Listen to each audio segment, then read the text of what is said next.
Well, hello, friends. Hey there. This is our third call of this series now. Doing a little mini series. I'm calling it Joy Within Birth Summer's End. I don't know where you live, but it feels like summer's end here in the PNW, doesn't it? Oh yeah, fall's on its way. And Jeremy's pumped for it. He's become somewhat of a summer hater. No, I'm like, just fall lover. I'm a Like, Southern California girl. Summer all year round is my jam. And Jeremy's like, I'm ready for my beanie. I'm ready for my hoodies. No more tanks. So anyway, Summer's End series. The last two workshops, you can grab those. You can grab those actually at the Joy Within Birth YouTube channel.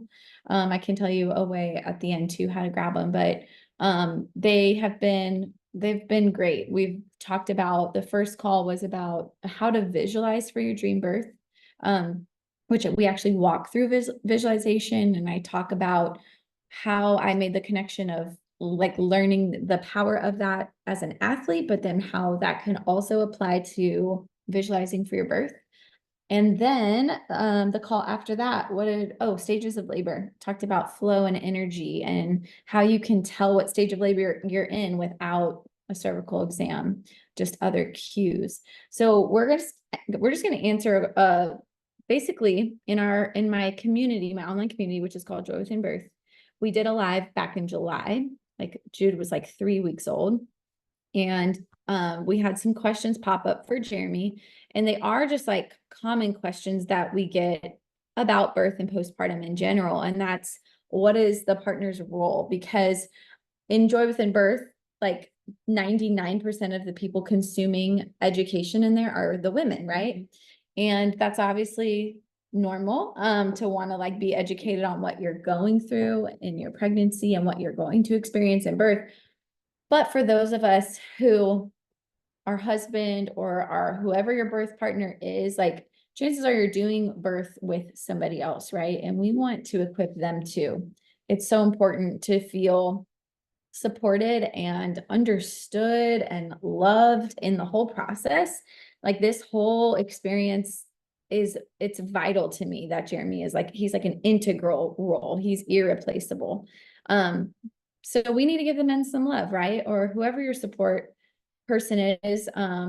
If it's your husband, I just don't think they get enough. I don't think they get enough education for them specifically.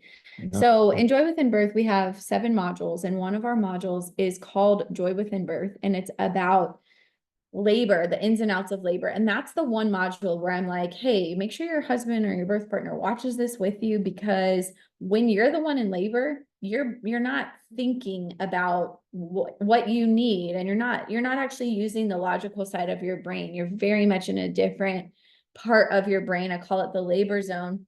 You need someone else to do the thinking for you. So the question that, and I'm going to let Jeremy kind of answer this and try not to interject too much, but the question that Jeremy gets asked often is, how do you support Hailey and engage in labor and birth preparation? And do you think it's important to be present in the preparation? And if so, why? So I think we'll kick it off talking just about labor, and then we can talk about postpartum. We are still in the thick of this, you guys. Like, look at the bags under our eyes, the unbrushed hair, we are That's been there for years. 10 weeks postpartum. My bags. They have not been there for years. No, we're in the thick of it. And I kind of love that we can teach from this place because we have empathy for you. This is very real and raw. My goal in this is that we empower your husband, your partner, to help you together, for you guys to be a team, so that you're walking through this transitional time with grace, because it is trying and it is challenging and it's exhausting.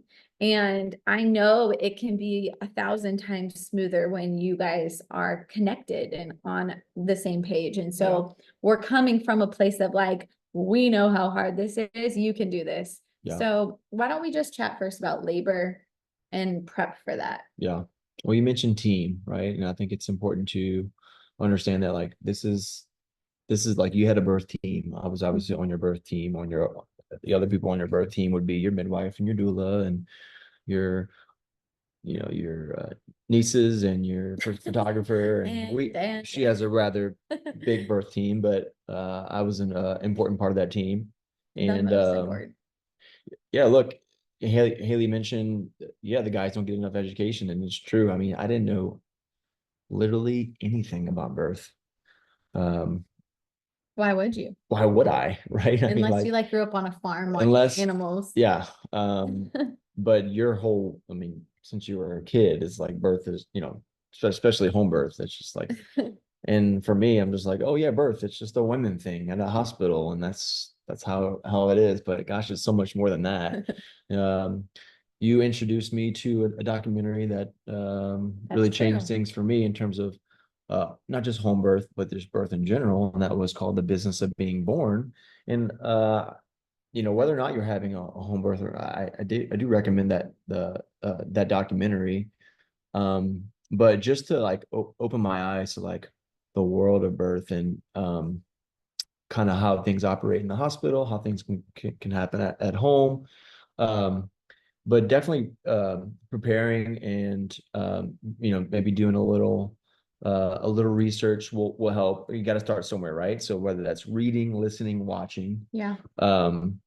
having the conversation with your spouse or your partner, like, hey, what do I do? Like, Yeah. it's as simple as that, because you've got a lot going on in your head, and you're researching, and you're trying to absorb all this information, and trying to prepare yourself mentally, physically, emotionally, yeah, spiritually. Mhm. And you know, it's important to be on the same page, Yeah. be on the same team, Yeah. have the really important conversation of, what do you want me to do in this process? Mhm. And be very specific. How hands-on do you want me to be? What are the things that you want me to learn, want me to know? What are the signals? you know what um what are the products we need? What are the things that we need to make this the birth that we want, right? The Mhm. experience that we want, right? So So first like off, just talking having it the out. having the conversation, Yeah. talking it out. Setting expectations is so Yeah, key. because have some grace for the husband. Doesn't know what he's doing. I didn't know what I was doing. I still don't. I just do what she tells me. But I, have some awareness of what's happening. But best way to learn is just talk, and Holding. and be on the same page, and be on the same team. Have a conversation um about, hey, tell me what role you want me to play in this process. Mhm. I'm sure every spouse has a different role, or how'd she get in? Our dog can open doors. So here's the dog here. Every woman can have a different expectation of what kind of role they want the Right. husband to play. There might be some women who really want to be the husband to be maybe a little bit of hands off, maybe True. maybe super hands on, like with you all the time. Right. I know you prefer me around you a lot, not Yeah. always in your face. Like there is some time when you want to give your wife some space to do her thing, especially when she's contracting, especially when she's going through her mental stuff. Maybe she's listening, maybe she's laboring. But there's moments when you want to be touching, massaging, there for her, affirming her with encouraging words. But sometimes you can maybe touch too much, right? So, and it's important for you to say, hey, don't do that. Just be Or hey, specific. Yeah. come here. And there was times in even our third childbirth, hey, come here. Where you at? Jeremy, where you at? And if I wasn't around, I was doing something, right? So I'm either with her, or I'm prepping something for the birth, Right. getting things ready. Um, when you have a home birth, that maybe it's a little more involved than a hospital birth, Right. but you're setting up the birth tub. You're making sure everyone is at the birth, right? You're making sure things are, that the birth tub is in place, that the water is the right temperature, that everyone she wants at the birth is at the Right. birth. You're kind of having awareness of what time is it, and How far along is yeah, she? how far along, Yeah.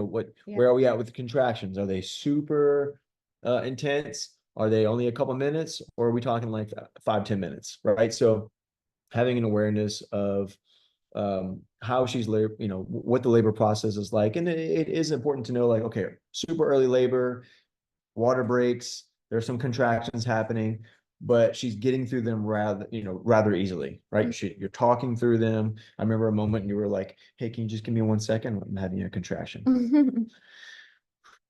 Breathing through it, talking to it, maybe smiling through it. But then guys, you'll notice a big difference when the contractions are way different. There's some noises happening. There's some moanings happening. They're extremely intense where she can't talk. Maybe she's holding on to you. Maybe there's a certain position that she likes to contract through. Whereas I remember we were just walking and talking, and this was maybe a couple hours before Jude was born, but just you'd stop and have a contraction and then keep walking, right? But there's times when it's hot and heavy that you maybe want to be on hands and knees, or you maybe want to be in the shower, like and that's a important thing too, like knowing where you want to like labor. Do you want to be in the shower? Do you want to be in the tub? Do you want to be on the couch? Do you want to be in bed? Yeah. Obviously it's hard to know like your very first birth, Koa, that was super new for me. Yeah. Because it was my first time. And then you have our second one, Harvest, and our third one, Jude. So obviously I was prepared for our third birth, and knew what to expect, kind of. Yeah. But every birth is different. And yeah, so yeah, having a conversation about what kind of role do you want me to play, and like what are the best things I can do to assist you? What are the things that I can tell you? I know for just to being a super encouraging, saying you're amazing, you're doing this, it's happening, things are progressing.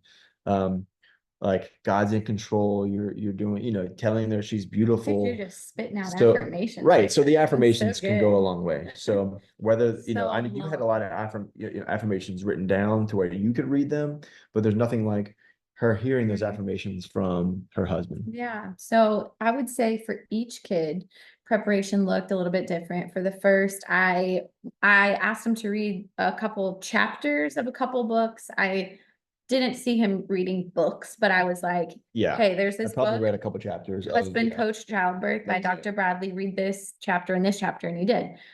Read this chapter from The Birth Partner, Penny Simpkin. Obviously, you remember the documentary. I forgot about that.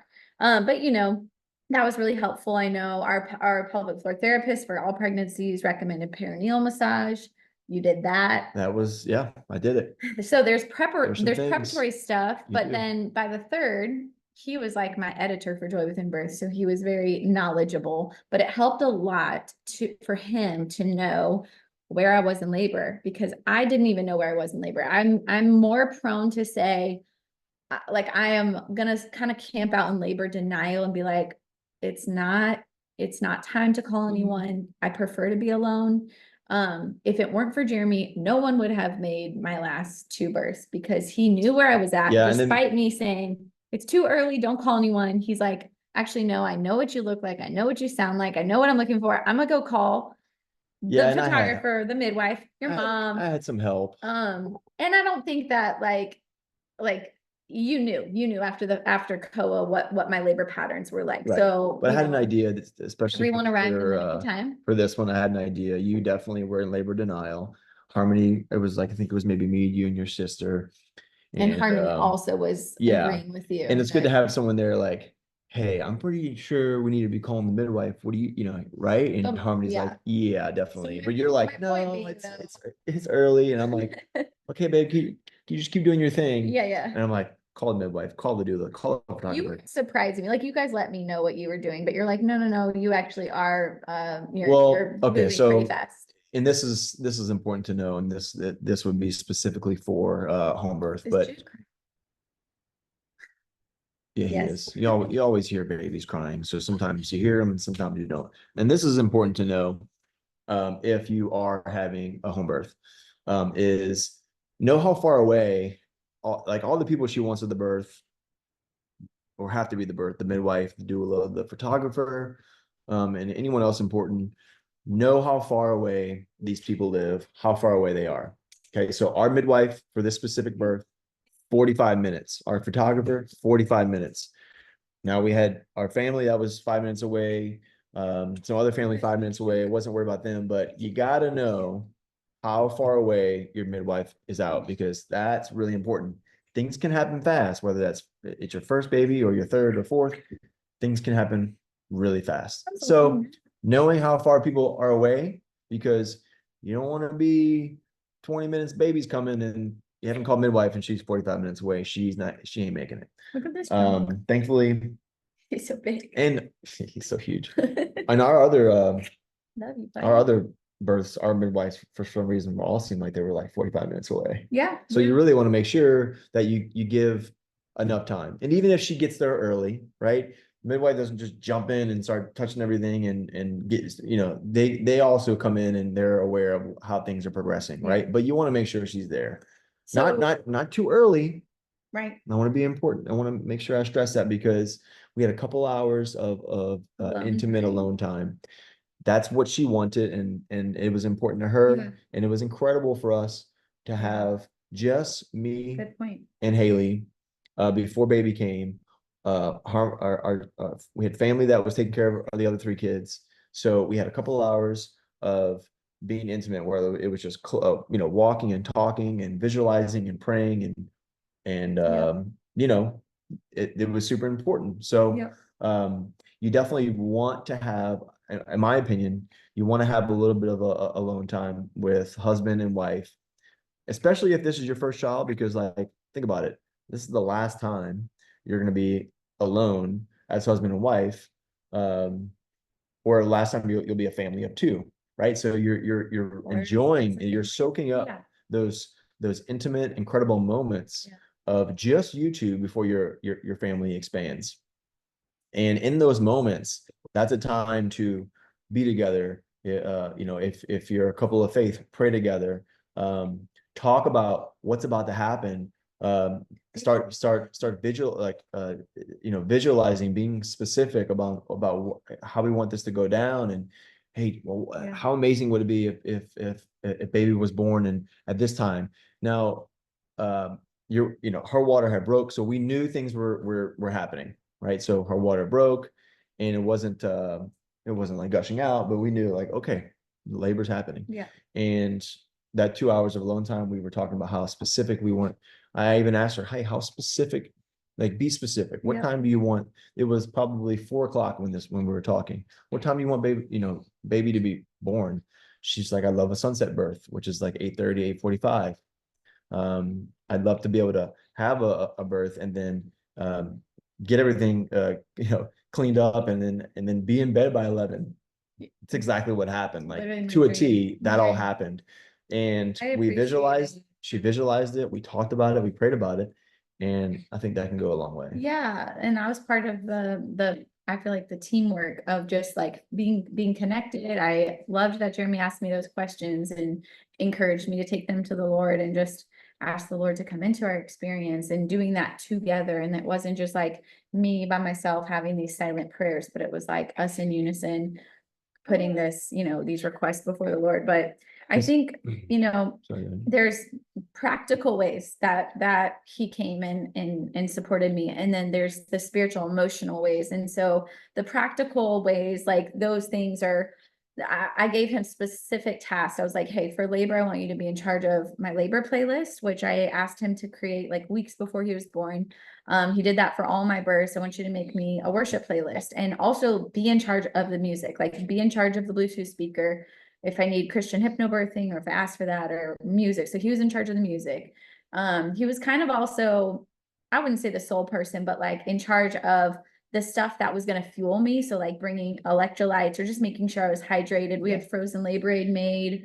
We had, whatever, your water, bone broth, but like knowing where all of those things were ahead of time. I'm not coaching him in labor. He just knows where they're at. And like, he's in charge of keeping me hydrated and nourished. If you're thirsty, you maybe want something that's not water. So electrolytes or some sort of a labor aid or something. Making sure it's readily available and that you don't have to go make it because she wants it right then and there. She's like, oh my gosh, I'm so thirsty. You have my this. yeah, try here, grab it, give it to her. Versus she's like, oh, I didn't make it, crap, Yeah. be back in 5 minutes. Yeah. It's important to have this, or she's all of a sudden she's so hungry that she's like, oh my gosh, I need a snack, and I then wasn't so hungry though. not you. I'm talking about Oh, like in an example where you were all of a sudden you're like, I'm so hungry, I need a snack.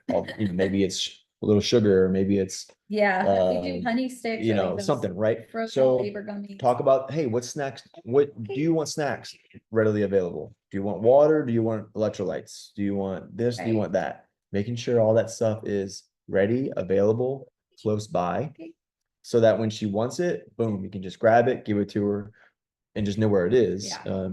So yeah, that's super important to have those Physically, products. he was really so good at hip squeezes, which I encourage you to practice in labor, because if you don't know what you're doing, it can be really uncomfortable if you squeeze too tight, if it's not tight enough, if it's in the wrong place. And it also feels really good in pregnancy. So Just YouTube it, yeah. physically, hip squeezes, like tailbone pressure, counter pressure, really just physical touch. And this is what I like. Of course, there's times where I, like he said, like he can read my cues. I need to be alone, but just a little touch, a kiss, and I love you goes such a long way. So like physically, I told him this before COA, but I was like, it doesn't matter if you feel like you absolutely don't know what you're doing. Like, I'm gonna have my sister there, I'm gonna have my mom. Your presence alone is Yes. comforting. Just being next to me is comforting, because this is your main support person, right? They already know, usually if you're not feeling good or sick or something, like how to comfort you, or can read your cues the best. And just the presence of like that support is Yeah. is so good. It's so sweet. But also and as a doula, I always want the husband to be the main support person. Like, I never want to replace that role, because I can't. It's irreplaceable, right?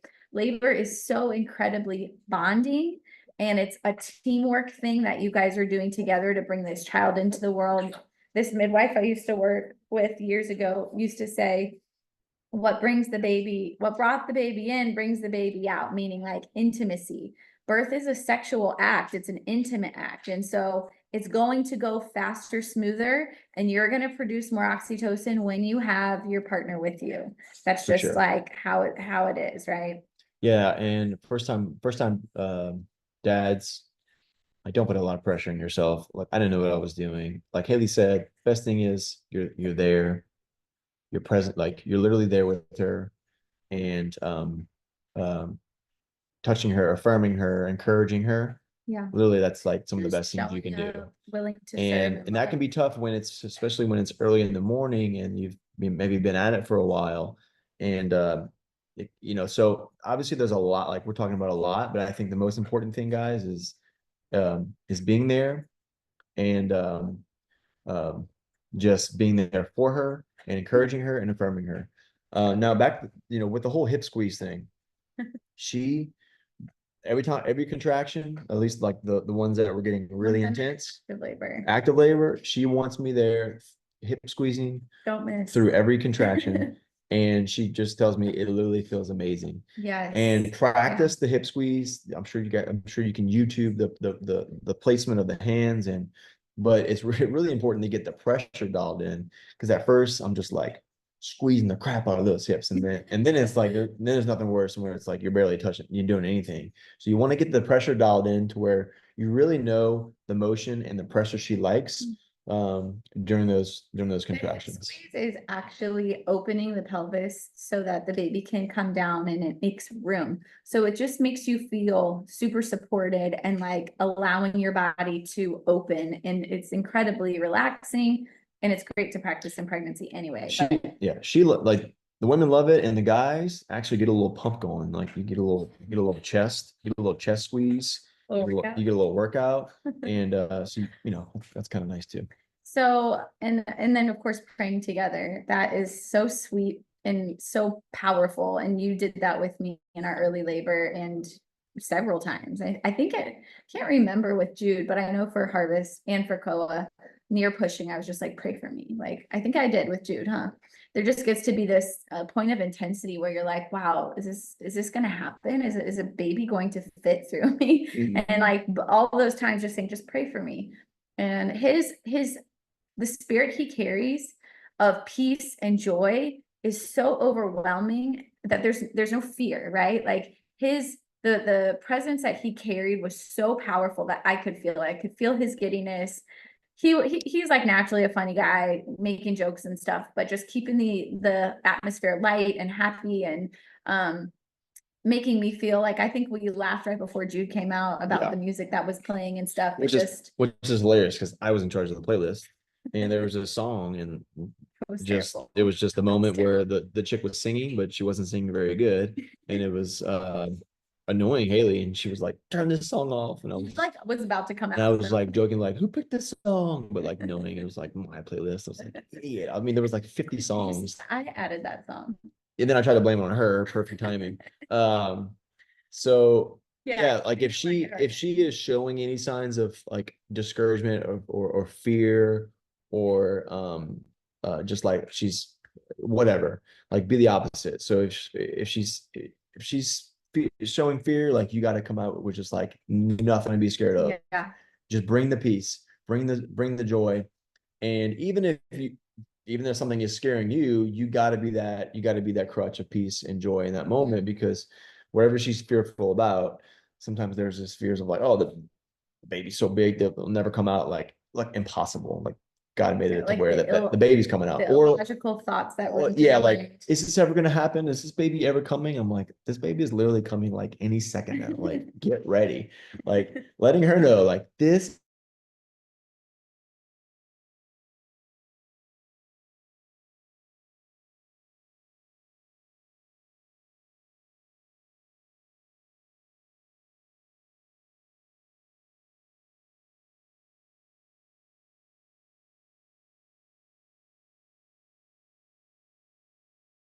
of all your team and all your support and whoever you hired, the most important person is your spouse and your partner. Hopefully you guys can hear me. I just got like a little notification that said the connection is unstable because we're in the mountains. But let's switch gears to postpartum. Because all of this kind of carries over. The pregnancy prep, whether that's him going to appointments with you or learning alongside you or having these healthy conversations and putting out proper expectations, and then into the labor where you guys are a team and you're working together and you need one another. That carries over. The connection then carries over into postpartum, and birth is really bonding, which is very important because postpartum can be really trying. All of it can be, right? They're huge transitions of hormone changes, exhaustion, maybe sleep stuff, healing, recovery. And it's like, if you're not connected and on the same team, it's makes it a lot harder, right? So again, with postpartum, healthy expectations starts way before postpartum of making a game plan. I read this book in my first pregnancy called The First 40 Days, and it was about how the Asian culture does postpartum. They lay in for 40 days. I read that book and I was like, what do you think of this? Like, this is crazy. He was super supportive. I think around day 20, I was so fired up and healed and recovered with my first.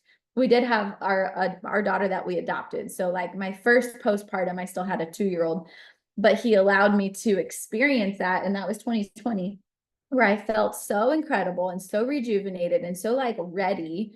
I was like, wow, I actually looked back at postpartum and was like, that was a wonderful transition. Like, yes, it's hard, right? You're breastfeeding, you're healing in your bottom, your perineum, your nipples, your loss of sleep. But to be able to look back on that and say that was wonderful, that all has to do with your support system. So when, with each pregnancy, I feel like my postpartum laying in has actually gotten a little bit shorter. But with this, with Jude, my goal was like 15 days. And so we kind of made that. I don't know if you guys have heard of 555, but in Joy Within Birth, I have a whole entire module on postpartum where I teach on this. And so we made that game plan. So it was like, hey, 15 days, I'm going to be not doing my norm. I'm not going to be doing the chores and running the inside of the house and doing the normal activity with the kids.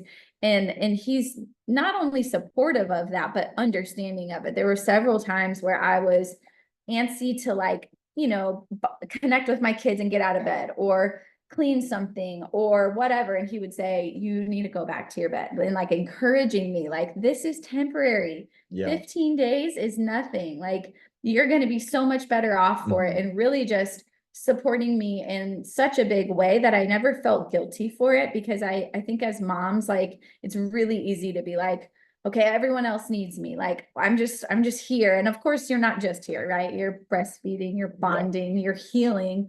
But when you have a partner that's like bitter and annoyed and frustrated and overwhelmed, like, I can see why you'd want to just be like, okay, I gotta just get up. Like, I gotta make everyone happy, right? So the expectations of, and even though we had those expectations, it still was hard sometimes, right? Like, there's still times where we had to say, like, we're not enemies. This is temporary. Right. We're gonna be okay. We say that all the time. We still say that all the time. We're on the same team. We're on the same team. So communication, and maybe you can speak to this too, like, some of your specifics that I would ask you for, but like, there were specific things that I was like, look, I'm going to try my best to ask you for these, but if you can stay on top of bringing me supplements, bringing me electrolyte water and bone broth, that alone would help so much. Like, I was really specific about nourishment, because for some reason in postpartum pregnancy, I'm on it. Postpartum, I'm like, all my attention's now going to him, and I kind of forget to take care of myself. So he was basically rotating. I'm actually drinking postpartum tea right now, but you rotated postpartum tea and postpartum sitz baths by like the gallon every 24 hours. I feel like you were so good about it this time. Well, it's important. It's important to know that she needs to, this is a major recovery. I mean, birth takes a major toll on the body. So the recovery period, whether it's 15 days in bed or 2 weeks, 3 weeks, 40, whatever you guys can do, it makes the season after that much easier, and the transition to that season that much better. Yes, it can be hard on the man because you feel like you're doing everything, especially if you have other kids. That's why it's super important if you can get, help from family or help from someone else in other ways. Maybe friends are helping out with meals, or families helping out with meals, or families helping out with cleaning. That way you can focus on meals or kids or whatever, right? So delegate some tasks so it's not all on you, because last thing you want, husband or partner, is to be burned out, feeling like you're doing everything, and then she's not getting some of the things that she needs to recover and have a nice postpartum. So it's a really important season. And like you were talking about, having those expectations, talking about what the role is, bringing in outside help with friends and family. We had help cooking meals. We hired a meal service. This chick dropped off meals for the week, or that was really helpful. And then if you have other kids, making sure that mom and new baby have time together, just them two, whether it's bonding, sleeping, just being together in the room, peaceful and quiet and silence, it can go a long way. Just being in the other room, outside of the room, might not be enough, because they're still going to be yelling and screaming and asking for mommy, and so if there's chaos outside of the bedroom and she's trying to relax, that does nothing. Take the kids out of the house, even for 1 hour or 2 hours. Take them to the park. Give mom and baby those couple hours of alone time, or just sleeping. And get help with meals, or get a meal service, get a meal chain going with friends and family.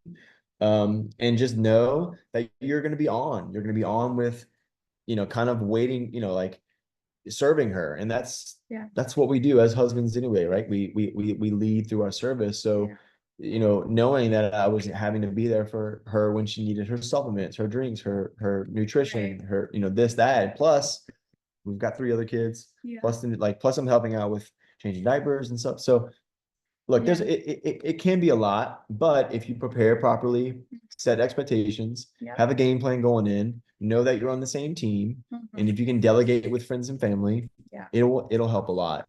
I mean, we had so much help in that first week of family coming over, cleaning the house, help cooking meals, taking our other kids. And that's great too. Like, hey, if grandparents can come in and take the other kids while you and new baby and mom can have that intimate time together, that's pretty sweet too. Making sure she's, you know, taking baths and well hydrated and having uh that tea I was making all the time. All the What do you time. call that? Postpartum Postpartum herbal tea. Yeah. And I think like you can delegate tasks or roles to each other, and this might change week to week. This might change in each pregnancy, but like I remember for our first, we took turns in the night because she had kind of a regimen.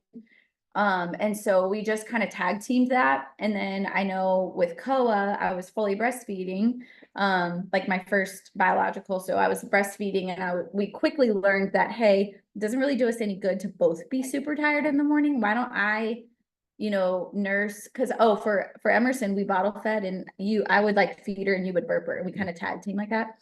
For Koa, I was like, let me just be in charge of him in the night. And then that way, when it's morning, when I'm really tired and need sleep, you take him out for like 2 hours, give me a nice deep sleep. And that worked out great. And so with each kid, we've kind of had like a different situation. And like I said, it changes kind of week to week in the beginning. But just communicating it, right? And not like, I remember before we had kids, someone saying like, let me give you the best advice, or like what I wish I had known. You two, if you don't talk to each other and communicate, you're always going to feel like each other is falling short. Sure. And so Maybe if you bitterness. want to have grace for each other, but you do need to talk and say like, hey, last night was really hard for me. Can you help and do this? And so for your family, it might be different. You might both get up in the night. You might take turns. You might bottle feed. You might whatever.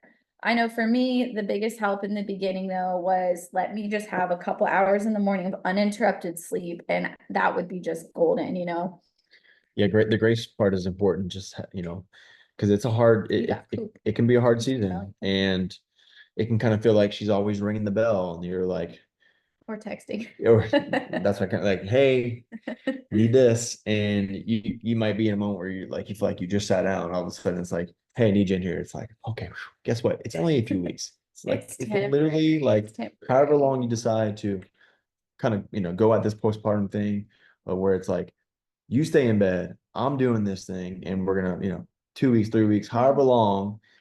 Like I said, it makes the next season way better for her. She's gonna recover better. Emotionally, she'll be better, and she'll be better to come back into a role that where she was, and assist you, and you guys can get back on the same page. But you gotta give yourself grace, Dad, that this is a new season for you, and it's a short season, especially the postpartum. I mean, gosh, he's 10 he's weeks. what, 2.5 months or 2 months old. I mean, that's, you know, we could think back to yesterday, like just felt like he was just born, and yeah, it can be challenging, but it goes by quickly. Physically and mentally, the recovery that you give yourself in the first 2 weeks is the most important. And I have never, praise the Lord, had postpartum depression. I really think this is a huge piece of that, is that he's given me this time. He's allowed me to recover and heal physically and emotionally. Did you just spit up? And hormonally. You okay? Yeah, she's got so after those first few weeks, I'm feeling good. You got the postpartum dialed in. If I jump into life too soon postpartum, what happens if you do this, you bleed, that's a good sign that it's too soon. I would always kind of test the waters and be like, okay, let me do this today. If my bleeding comes back, my body's not ready for that. If I don't bleed, okay, like I'm healing, but it's not just physical, it's emotional and it's hormonal too. So it makes the world of a difference to have a teammate, which is the whole reason why we did this call, because I think it's so important. It's a huge piece of the puzzle for a joy-filled birth, a joy-filled postpartum. Not to say that these things aren't hard, but that you can have joy in the hard, right? That's life. It's like we can look back, and I don't wish him to grow faster in any way, no matter how trying those first few weeks are. I encourage you just to savor that newborn baby. It just goes too fast. Look at this, 10 weeks old, massive, 3 to 6 month closing. He's still my baby, but he looks huge on the screen. But savor it, try to find humor in it, be on the same team. If you're feeling frustrated or unseen or not supported, like time for a heart to heart, and maybe not in the moment in the anger, but like in a calm, like, hey, we need to connect. Like Yeah, this is talking and hard. connecting Yeah. through it all, I think is super important, because Yeah. you can kind of get stuck in that mode, and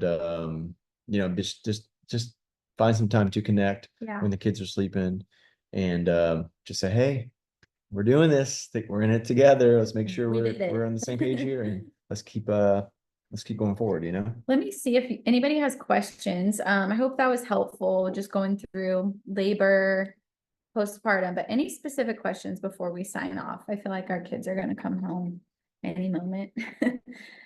Just come barreling in the door. We're here, baby.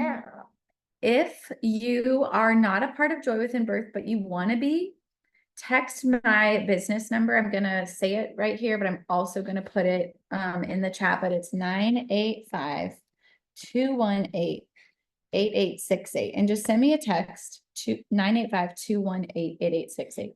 Send me a text and tell me if you want to join Joy Within Birth, or you're just interested in learning about it. I'll send you some info, and I'll send you a discount code.